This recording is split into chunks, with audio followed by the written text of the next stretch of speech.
전 지금 전 세계 바다 온도의 변화를 보고 있는데요. 이 수많은 선들이 최근 30년 동안의 수온이고요. 그리고 이건 올해 수온입니다. 봄부터 차트를 완전히 벗어난 걸 볼 수 있죠. 그리고 이건 올여름 바다가 예년보다 얼마나 뜨거웠는지를 보여주는 지도인데요. 여기 빨갛게 물들어 있는 동해가 보이죠? 실제로 동해는 전 세계에서 가장 빠르게 온난화되고 있는 핫스팟 해역 중에 하나입니다. 그런데 이렇게 달궈진 바다에선 도대체 무슨 일이 벌어지고 있는 걸까요? 제가 가본 곳은 여기입니다.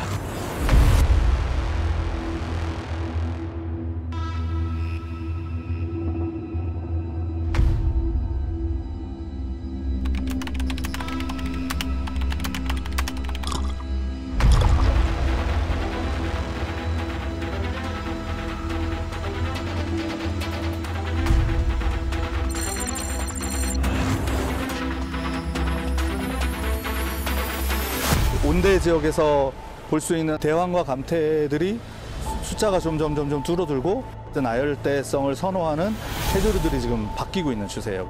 오키나와에 가면은 이제 그 우미부도라고 그래서 바다포도 해서 이렇게 먹는 특산물이 있죠. 오키나와 그거 비슷한 종류예요. 이게 원래는 그렇게 넓은 범위에 분포하지 않았는데 지금 굉장히 많이 생겼더라고요. 어민들도 올해 바다가 유독 낯설게 느껴집니다. 처음 보는 열대어종이 발견되는가 하면 오징어 어획량은 작년에 8분의 1로 줄었습니다.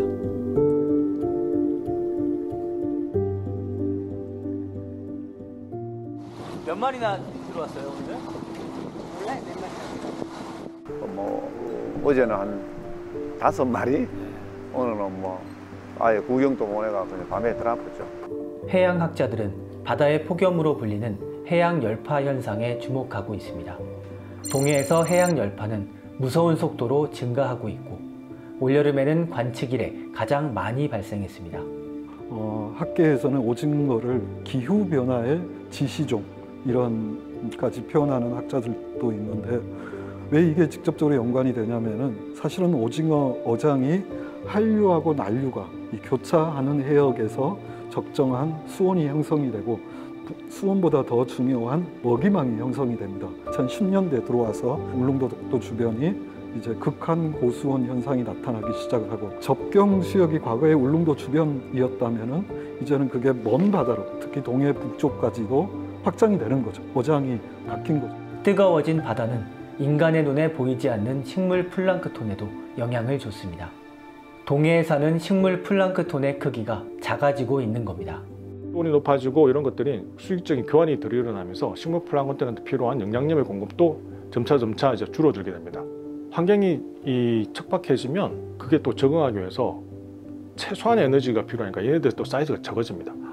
그럼 얘네들을 잡아먹는 애들도 당연히 적어지겠죠. 이런 변화들은 동해뿐 아니라 훨씬 북쪽에 있는 바다에서도 나타나고 있는데요. 지구의 차가운 심장으로 불리는 북극해입니다. 올여름 북극 탐사에 나섰던 대원들은 놀라운 걸 발견했습니다.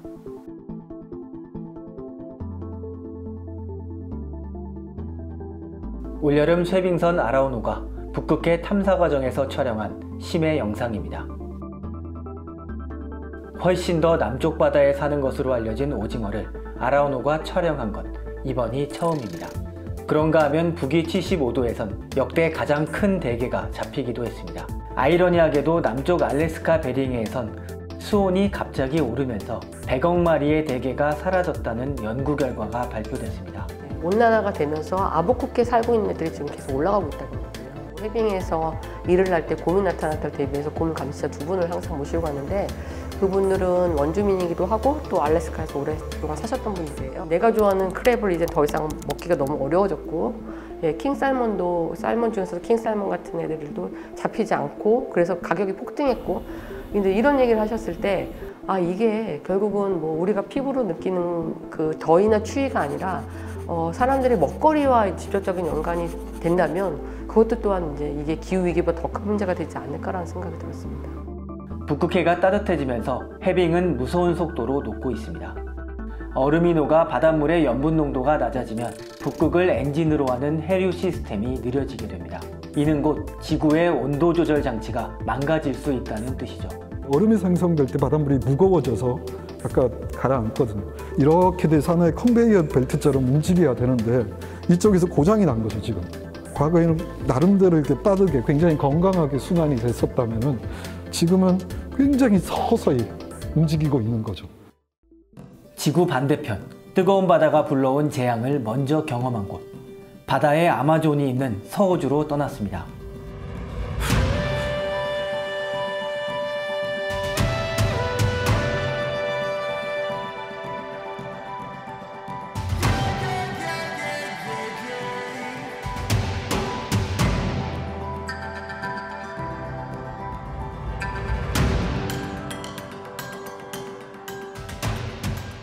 우리가 지금 가고 있는 데가 해초로 이루어진 지구상에서 가장 거대한 바다숲 중 하나가 있는 샤크베이라는 곳인데요.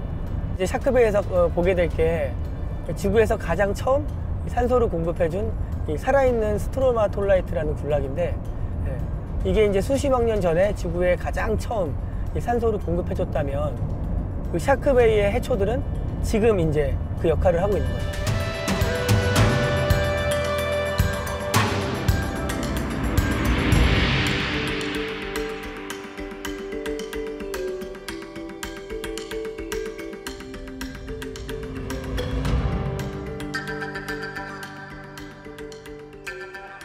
식물학자인 엘리자베스 싱클레어 박사는 지난해 샤크베이 해초의 DNA를 조사하던 중 이 거대한 바다 식물을 발견했습니다. There's a very small community there. It's big open landscapes, not a lot of human activity, and so the seagrass has just been able to keep growing, largely undisturbed for a long period of time.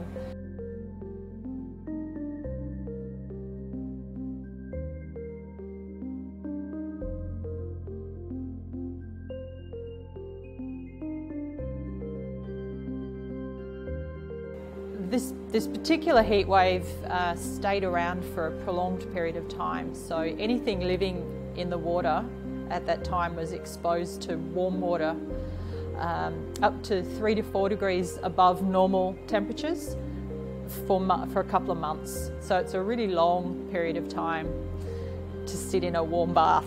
About a third of the seagrasses in Shark Bay being either lost or severely damaged.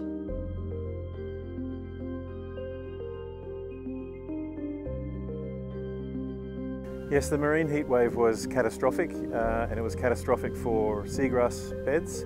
And then, as the foundation of the system, this then had cascading effects to marine invertebrates and fish and turtles and dugongs, and then all the way up to dolphins.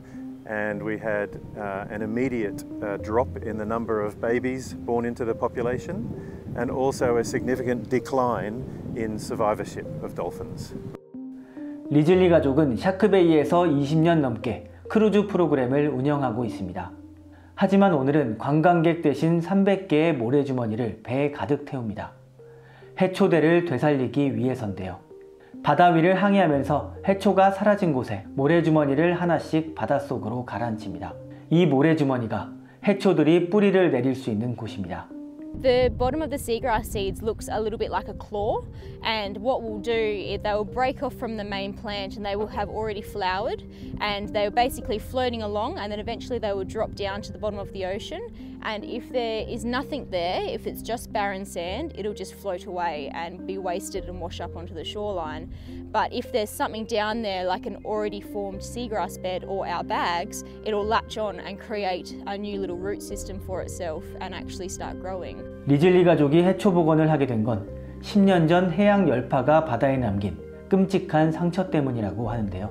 Stayed at 30 degrees for too long, and unfortunately it created an environment for black algae to grow through our seagrass, and that black algae turned our water black. So unfortunately that heat wave was very, very detrimental to our ecosystem, and it really affected everything that lives here. So very, very unfortunate. 흔히 바다에서의 1도 차이는 육지에서의 10도 차이와 맞먹는다고 말하는데요. 그만큼 수온의 미세한 변화도 해양동물들에겐 엄청난 피해를 준다는 거죠. 특히 수온 변화가 유독 심한 올해에는 해양동물들의 피해가 더 많이 관찰되고 있습니다.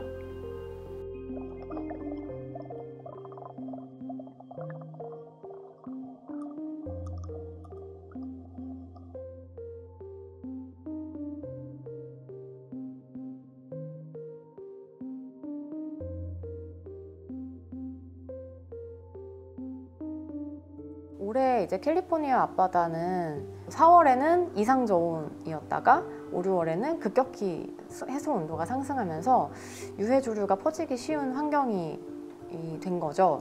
그 유해조류가 퍼지면서 도모산이라는 그런 치명적인 그런 독소가 포유류들의 뇌를 공격했기 때문인 것으로 지금 추정하고 있습니다. 포유류의 뇌 안에 있는 그 해마가 인식을 하고 이렇게 주변 환경을 이렇게 인지하는 그런 중추적인 역할을 하는 기관인데, 거기가 손상이 돼서 발작을 일으키거나 공격성을 띠거나 이런 좀 예측 불가능한 모습을 더 많이 띠게 된 거죠. 바다가 뜨거워지는 것만큼 해양 생물들을 위협하는 건 또 있습니다. 해양 산성화입니다. 바다는 인간이 내뿜는 이산화탄소의 30%를 흡수하는 탄소 저장고 역할을 해왔습니다. 그런데 흡수되는 이산화탄소의 양이 너무 많아지면서 바다가 빠르게 산성화되기 시작했습니다. 뜨거운 탄산수가 되고 있는 거죠. 스코틀랜드의 작은 어촌 마을에 있는 해양연구소에는 우리가 마주할 암울한 미래의 바다가 있습니다. 해양 산성화도 지구온난화와 함께 쌍둥이 해악이라고 불릴 정도로 큰 위협이 되고 있습니다. 제가 연구소에 갔을 때 가장 눈에 띈 게 이 21개의 작은 연구용 수조였는데요. 이 연구용 수조는 제각각 수온이라든지 산소 농도, 산성도 등을 달리해서 그 안에 산호를 넣어놨습니다.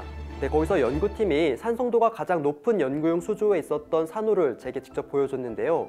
보통 이 산호가 연한 갈색의 색깔을 띠고 있었다면 그 수조 안에 담겨있던 산호는 유독 새하얗게 변해 있었습니다. CT 사진 속의 산호는 흡사히 골밀도가 낮아진 사람의 골다공증 걸린 뼈처럼 이 산호 골격의 표면이 흠집이 생긴 것처럼 곳곳이 패여 있었고, 또 이제 두께가 얇아지다가 구멍이 뚫린 곳도 있었습니다.